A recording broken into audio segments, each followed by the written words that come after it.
I never thought I'd end up in a standoff with my HOA president, but life, as they say, has a way of throwing curveballs.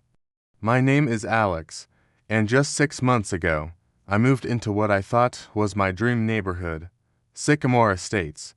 It was a quiet suburban community with these picture-perfect, manicured lawns.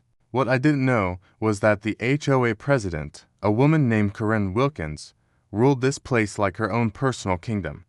My neighbors told me she'd held the position for 5 years, mainly because nobody else wanted the job. She had turned what should have been a simple community service role into her own little dictatorship. She'd patrol the streets in her white SUV, literally measuring grass height with a ruler and handing out citations for the tiniest infractions, like leaving your garbage can out for more than 6 hours after pickup. For the first few months, I was careful and managed to stay completely under her radar. Then, everything changed in an instant. A rock climbing accident left me with a shattered femur. The doctors said I'd be confined to a wheelchair for at least 6 months. After 2 long weeks in the hospital, I finally came home, only to face a new obstacle, the 3 steps leading to my own front door. No big deal, I thought. My brother and I built a simple wooden ramp. It was sturdy, safe, and best of all, totally removable once I was back on my feet. For 2 glorious days, I had my independence back. I could get in and out of my house on my own. Then I saw it.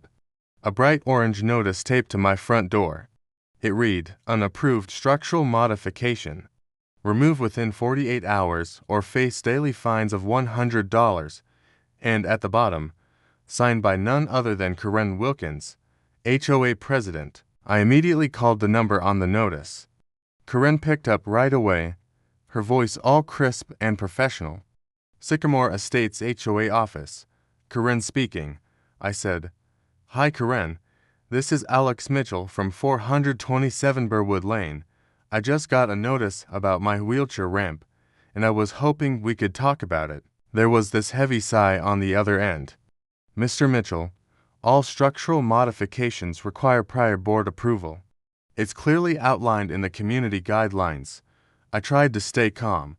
"I understand that's the normal procedure," I said, "but this was an emergency.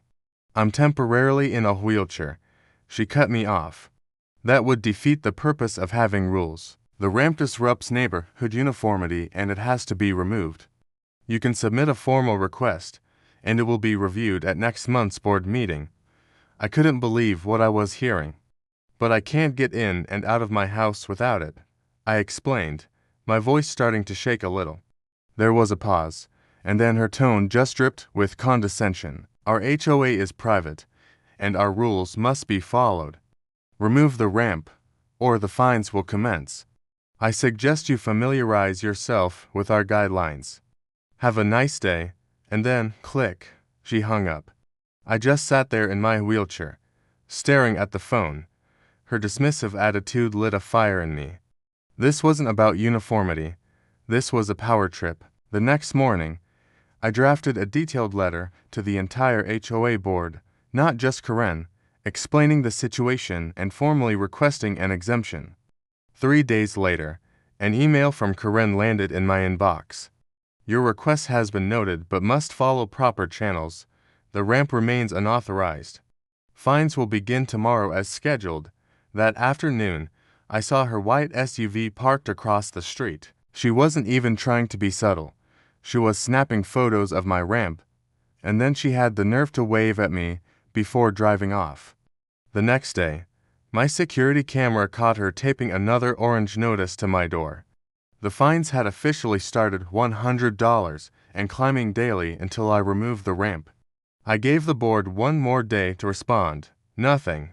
It was time to escalate. A friend of mine, who's a lawyer, sent Corinne a formal letter requesting she stop interfering with my ramp, citing fair housing laws. But Corinne didn't back down. Then, the following Sunday, I woke up to the sound of power tools. I looked out my window and my blood ran cold. There was Corinne, supervising 2 men as they were actively dismantling my ramp. My heart started pounding. I grabbed my phone and dialed 911. 911. What's your emergency? I was trying to keep my voice steady. There are people destroying my wheelchair ramp without my permission. I'm disabled, and this is my only way to get into my house. They're trespassing and destroying my property. By the time the police arrived, the men had already torn off half of my ramp. Karen stood there with her arms crossed, clutching a binder full of HOA documents like it was some kind of armor. She pointed at me and declared to the responding officer, "This homeowner is in clear violation of our covenant." The officer, a middle-aged woman with a very no-nonsense look on her face, turned to me. "Is that accurate, sir?" "No," I replied calmly. "I am temporarily disabled and installed this ramp so I could get in and out of my home safely. This is my only access."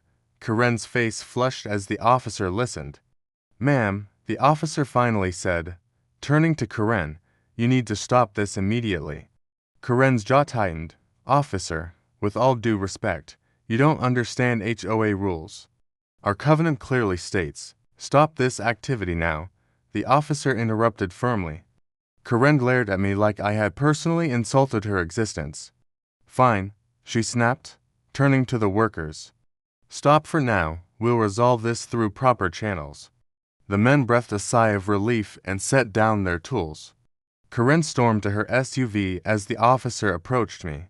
"Document the damage and keep track of everything," she advised. "Yes," I said, watching Karen's SUV speed away. What followed was a month of tension and maneuvering. Karen tried to get the HOA board to support her, but the board eventually decided to settle the issue. Meanwhile, local news caught wind of the story. A reporter from Channel 12 contacted me for an interview. I declined, but they ran the story anyway. The next morning, HOA Vice President Michael called, exhausted. "We've called an emergency board meeting tonight. Most of us never wanted this fight, Karen. She's just very passionate about rules." "I understand," I replied. "I'm not trying to cause trouble. I just need access to my home." The board meeting was held at the community center. I navigated my wheelchair through the crowded room. Karen sat at the center of the table, posture rigid as she called the meeting to order. "We're here to discuss the Mitchell situation," she began, refusing to look at me. "Karen," Michael interrupted, "the board has already voted via email. We've decided to approve his temporary ramp and issue a formal apology." Karen's face went from pink to crimson. "You can't make that decision without my approval. I'm the president." "We can, and we have," another board member said. "This is outrageous," Karen shouted, standing as her chair scraped the floor. "You're letting him ruin our property values over an ugly wooden plank." There was a tense silence before Michael cleared his throat. "One more item. In light of recent events, the board has voted for her immediate removal as HOA president under the misconduct provision in our bylaws." Color drained from Karen's face. You can't do that. I've given 5 years to this community. I've maintained our standards. I've protected our property values." "The vote was unanimous," Michael said quietly. Karen scanned the room, expecting support, but found none. Trembling, she gathered her belongings. "This isn't over," she said, her voice quivering with anger and disbelief. "You have no idea what you've done."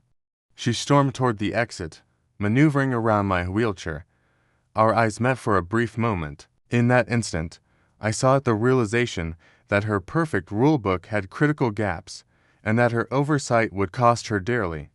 When she left, her carefully constructed facade finally crumbled. "But I was just following the rules," she whispered, clutching her things as reality sank in.